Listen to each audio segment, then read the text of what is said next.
Time for some tips for traveling teachers. First of all, I'm just going to start with giving you a little bit of my background and my experience and where I'm coming from and like why am I talking about tips for traveling teachers. My first and second year, actually first, second, and third year, I had my own classrooms. Sweet, right? Then my fourth year, I shared. And then fifth year, sixth year, and seventh year, I shared again. And for all of those years, they weren't necessarily with the same people every time. So sometimes I was sharing with another Spanish teacher, sometimes I was sharing with a Spanish teacher and a French teacher, sometimes I was in 2 rooms, sometimes I've been in 3. I think 3 is the most classrooms I've ever, 3 is the most classrooms I've ever been in, but I've also been in multiple classrooms in the same school and multiple classrooms in different schools. So, coming from several different traveling teacher perspectives, and I'm going to kind of try and wrap all of my tips that come from those experiences and share them here with you.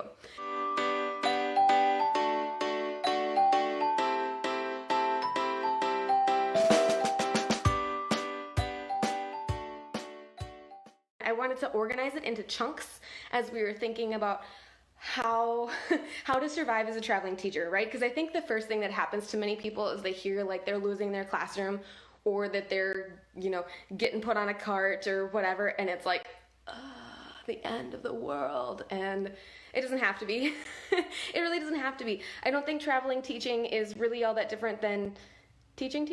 There's obviously sharing involved and there's some communication pieces involved, but I think with the right steps in place, it doesn't have to be as scary or as difficult as I think many people perceive it to be. So, what we're going to talk about first is communication, because this is huge.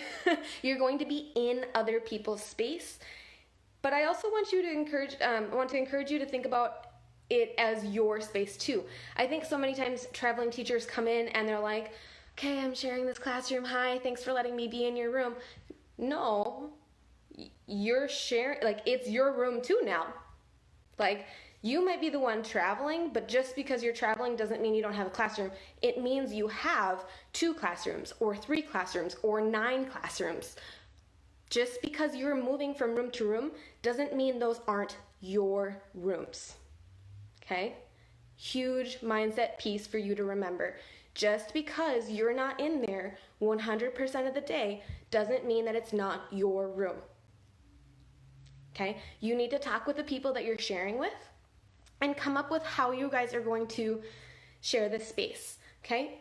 Is there a piece of the wall that's going to be yours now? Or is one of the bulletin boards going to be yours now? Or which table or which counter space can be yours now? Especially if you're in just 2 to 3 rooms, part of that room is yours. Okay? So you need to talk to the people that you're sharing with and just say, hey, I'm so excited to be in this room with you this year. It's great. We're going to be able to see more of each other. Literally traveling teachers, like, you get to make some super close friends. I love the teachers that I've been able to share with. Are just like, okay, all right, you get to learn from them because like you'll see how they're setting stuff up and you'll like, as you're walking in and out, you'll be like, oh, cool. What's that thing? Can you tell me about that thing that you did? So think about it as a relationship. And just try not to think of yourself as this kind of like passing ship. It's your space too, okay? So you need to make sure that you are communicating with this teacher that you're sharing with, or teachers, right? Sometimes there's like 4 people in a room and that's, gets wild.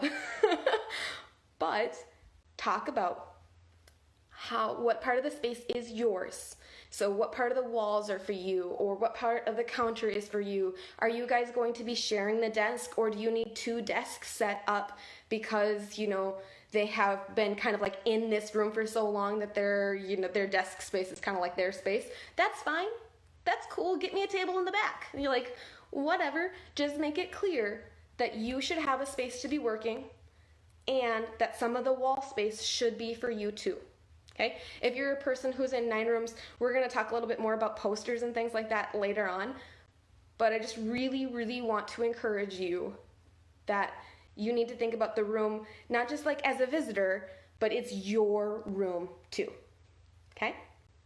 The second thing I want to talk to you guys about is the items that you need to be a successful traveling teacher. Like, I know people are like, what's the best cart? Can you tell me about the cart that you've bought? Where'd you get the cart? I'm like, guys, traveling teacher confession, I hate carts. I don't do carts. I don't do it. I don't do the cart, okay? To me, a cart is like just like a death sentence for speed. I'm all about like backpack life. If you're a traveling teacher, the backpack. Or I know somebody commented and they said they use a rolling wheelie bag. Also fine. The thing that I think is most important about the backpack is, well, if your hallways are anything like the hallways that I have taught in, they're overcrowded. And trying to drive a cart through them, it's like I need a siren on it that says like, move out the way, I'm coming through, just the backpack is so much more mobile, and I don't feel like I'm gonna run over children with it. Backpacks, guys. One, save your back, save your shoulders. Like, the whole over the shoulder bag thing is cute and whatever, but like, ow, okay? And the backpack tends to have a lot of space and a lot of pockets for organizing things. So I'm team backpack all the way. If you're like, yeah, this is not new or surprising to me, drop me a little reaction thing. And if you're like, Ashley, backpack, I'll never have enough space for all this stuff. Okay, we're gonna get to that, the stuff that you need. So in my backpack, I put my computer, because we have a school-issued laptop, writing utensils, and copies for the day. And then also I have a folder that's like for stuff that's been turned in. That's what goes in my backpack every day. So again, laptop or computer, not your desktop, obviously it has to be a laptop. Okay, your writing utensils, like a variety of them. So I also always make sure that I have expo markers in there, because sometimes you get to a room and you're like, oh, they all died, shoot. Get the expo markers in your backpack, your writing utensils, that sort of thing. Copies for the day, and a folder to put your like collected work in. Somebody had commented and asked, do I have duplicate items in my different rooms? There are only two things that I keep duplicate items for. One, a little like squishy ball that I use for conversation stuff. I have one of those in each room because I don't love carrying that around in my backpack, because it's actually like like this size. It's not like a teeny ball, because I suck at, like, I'm the worst at hand-eye coordination, so something that's a little bit bigger is easier for me to handle, and then I don't get super flustered when I drop it in front of my high school children. So I do more than one of those because they're a little bit larger and harder to carry around, and I just do, if I'm in multi-schools, I do one in each school. If I'm in one school but like 2 classrooms, I do one in each classroom. I also have multiple sets of dice, and then same thing I do with multi-schools, right? If I have 2 schools, each school has a set of dice that I use. If I'm in multiple classrooms, I just do, each tool has a set of dice. The other thing, I've never had duplicates of this because of the first recommendation, right? My first recommendation was to talk to the people you share with and figure out how you're sharing stuff. When it comes to like art supplies, like markers and colored pencils and stuff, ask your roommate what you can share. A lot of times people's art supplies in the rooms were actually purchased by the school, and then of course you should share them because you work for the school too. But you need to ask, because sometimes they're not purchased by the school, and that's not really cool, right? If you're just using your roommate's supplies without asking first. So ask. Say, hey, do you have any art supplies in this room? Are they up for sharing? If they're not, can I store mine here? And if they are okay with sharing the supplies they've bought, be a good roommate, maybe like chip in a few more pencils or something for the next year, okay? So I do not usually travel with my art supplies because I try and share with the people who have those rooms, because they're either purchased by the school or have contributed to the like stash in the room. Okay, so that's pretty much my items needed. I don't carry around a lot from day to day.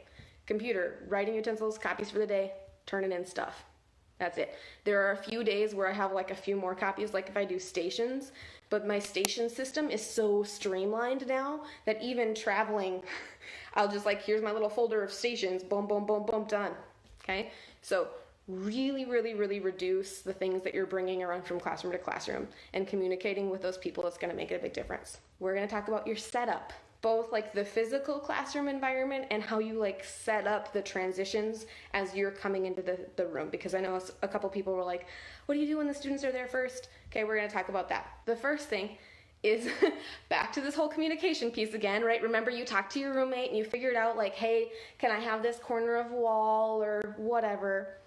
I, as a traveling teacher, do not expect to have like a ton of space, but as you're sharing that room and you are teaching that room and it's your room too, these are my two must-haves to have up on the walls.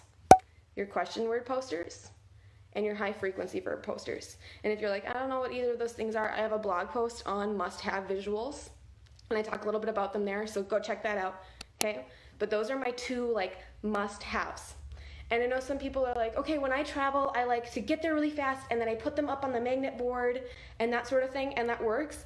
But my advice for you is if you are a person who's traveling to multiple classrooms and for whatever reason you couldn't get wall space, right? Maybe you're in 9 classrooms and 9 copies of posters is a lot, or you know, the person has literally covered every single square foot of the room and you're like, never mind, it's fine. I just won't share. Use your slides, use your presentation and set them up so that those must-haves are visible. The only thing that you need to be careful about with this is that sometimes, like as a short girl, I've experienced this before, as a student perspective, if you're looking at something that's on the very bottom of the slide and the kid in front of you is like in the way, or the kid right in the front row, so you just need to make sure that you're watching the eyes of your students and you can see that they're making those connections as you're pointing to them. Okay, so top row of the slide or top line of the slide is high frequency verbs, bottom row of the slide is question words, and then that space in between is whatever content you're actually delivering.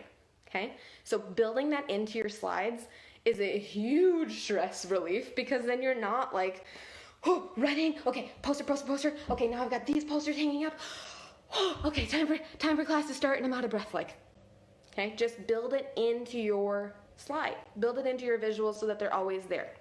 So that's the setup for visuals. Then we want to talk about like setting up for days that you're doing stuff that aren't like, you don't do this every day, right? So posters and things that you would leave up every day are one thing. Things like Corre and Círculos, or gallery walks, or running dictation, anything that involves you hanging something on the wall to the kids like moving around in, that can be a little bit tricky for traveling teachers. So I wanted to talk about some strategies for that. My first and favorite thing is if we're doing any one of those days, I take a stool or a chair or a table or something and I put it in front of the door.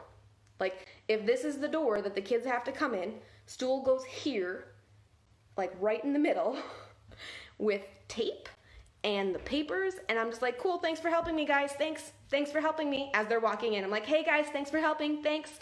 And like after about 3 times, they're like, oh cool, we're doing something on the walls, and they just like know this is the expectation, that you're coming in and you're helping me set it up, because they're going to use it and I'm doing other things and it's a passing period anyway, so why wouldn't you ask them to help you with these things? So use your kids. They're more than willing to help, and you just maybe have to give them some expectations the first few times. Like I always talk to them about not above prophase eye level, because there's always the high school kid who's like, ha ha ha ha, I hung it all the way up here and nobody can find it. It's like, okay. So like just make sure you're clear, like, you know, eye level, but I always specify my eye level because I'm 5 feet tall, and that makes it really clear that I'm talking about like right here in the middle of the room, not like, haha, look how tall I am, I can reach it kind of deal, or look at me hide it behind this bookshelf. Just make sure your expectations are clear, and then your student helpers are wonderful humans. Just because they're wonderful humans in general. We love our kids. The other option, if you're in multiple classrooms in the same school, is to do it in like a shared space in between. So there have been a few times where I've been in multiple classrooms that are all in the same hallway, or that are on like a team center, or are close-ish to like an empty chunk of hallway that's like a dead end to a fire exit. I will put the gallery walk, or I will put the Corre or the running dictation out there, and then it's just once and done for all of my classes. That makes life a lot easier in the shared space. Just be careful if you're doing the shared space thing that you're communicating with teachers in the rooms around that space. If you're doing it in the hallways, right, you want to make sure that it's not like a test day for another class, or right, you don't want to ruin somebody's day. People who are worried about their students being in the room without supervision, like before you can get in there, because to me this fits with like the setup piece. Have the other teacher shut the door. Like, if you're coming in, the other teacher's coming out, and you're like, but what about those kids who are not,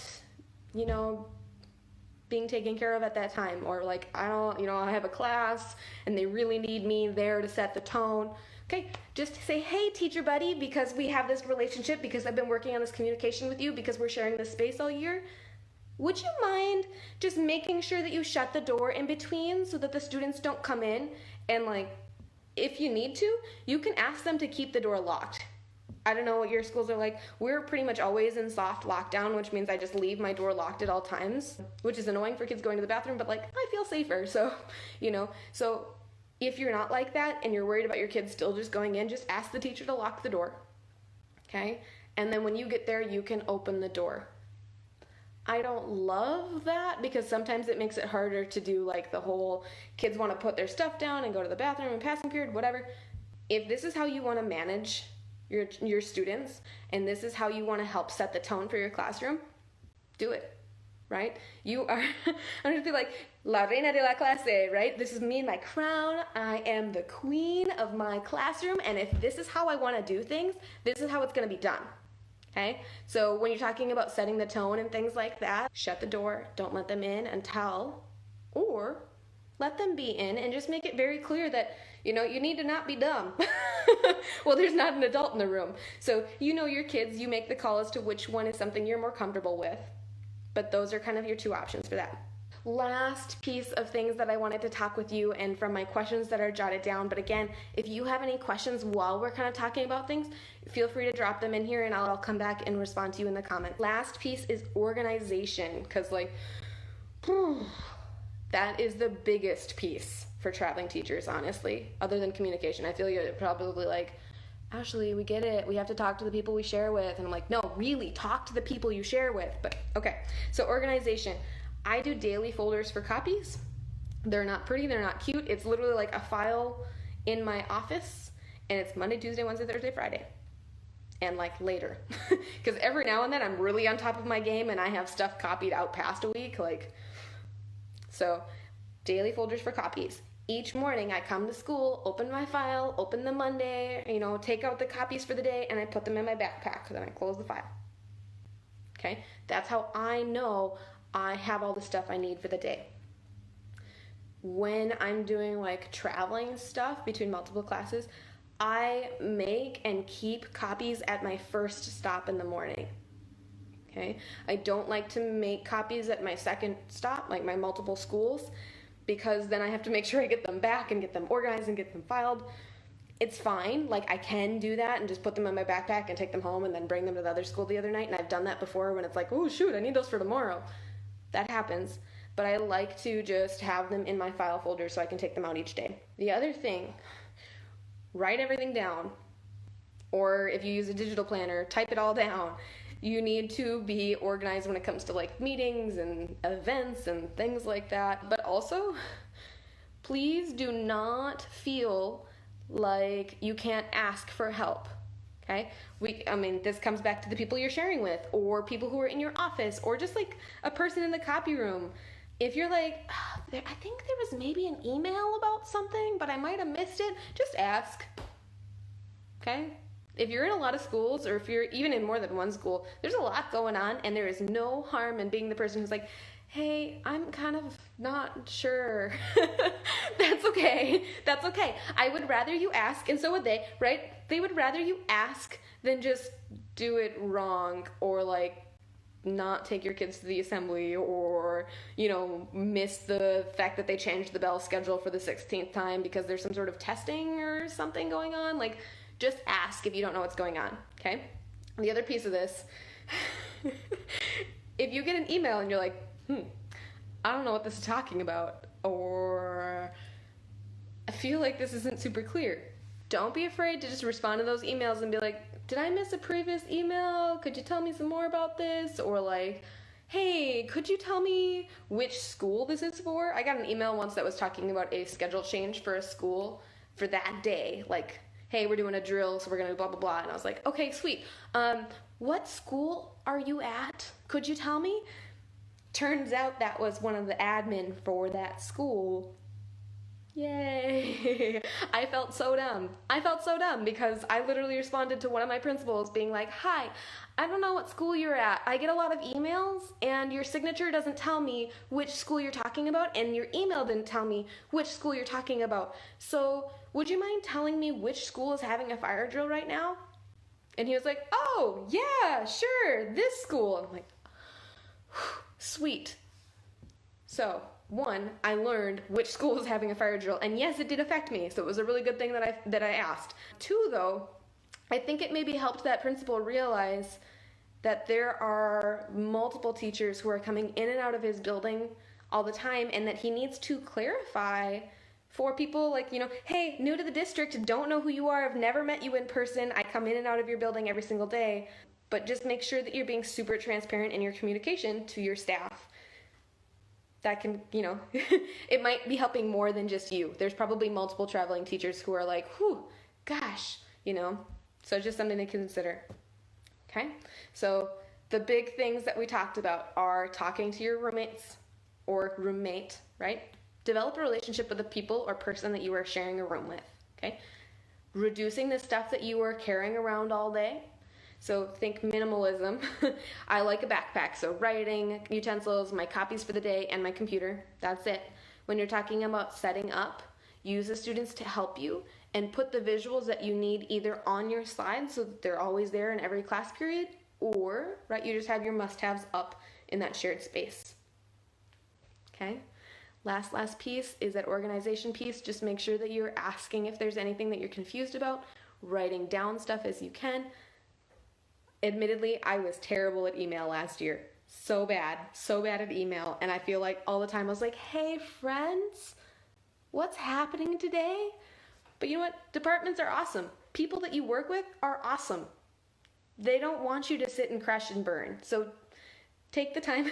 I feel like the true message here, the true tip for traveling teachers is to talk to others. And I know that sometimes people feel like more isolated because they're traveling and they're spending less time in one place. But really, you get to just make more friends. So those are my traveling teacher tips.